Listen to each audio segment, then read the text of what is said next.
நம்ம வீட்டுக்குள்ளே இருக்க சப்போட்டா மரத்தில் எவ்வளோ பூ மிஞ்சு மூட சப்போட்டா பழம் இருக்கு பாருங்க. அப்படியே கொப்பு கொப்பாக 3 4 நாளாக காய்ச்சிருக்கு. இதெல்லாம் பூவோட காய் இருக்குது. இருக்குடா இப்போ இதெல்லாம் எடுத்துக்கிட்டு இருக்கேன்னா நிறைய காய் பெரிய பெரிய காயாக வேறு இருந்துச்சு. சரி அதெல்லாம் கொஞ்சம் பிடிங்கி பழுக்க வைக்கலாமேங்கிறதுக்காக வந்தேன். இதெல்லாம் இருந்தால் இல்லை காயெல்லாம் அப்படியே இட்டுற மாதிரி இருக்கும். எவ்வளோ பெருசு எல்லாம் பிடிங்கி இப்போ வைக்கணும் பழுக்க வைக்கிறது. இல்லைன்னா அணில் தான் பூரா நின்றுட்டு போயிடுது. எவ்வளோ காய் உள்ளேலாம் உச்சியிலலாம் இன்னும் நிறைய கிடக்கு. ஏற்கனவே பாதிக்கு மேலே பிடிங்கி இது நேச்சு கீழேங்க இங்கே உள்ள நல்ல பழம்.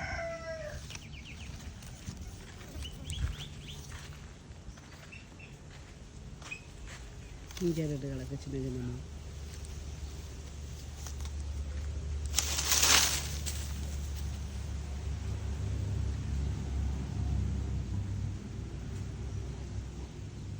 இல்லை குப்பு குப்பாக 2 3 தான். இதெல்லாம் பெருசு.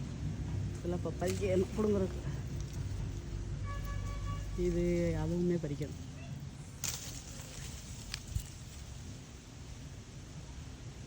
இது காயாக இருக்கிறதுனால இது மாதிரி பால் வடியும்.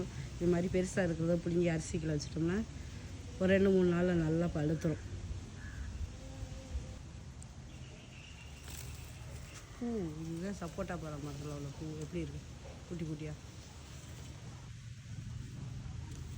இது வந்து அப்படியே காய் பிஞ்சு காயாக வந்துக்கிறது அந்த பூவிலேருந்து வந்தது.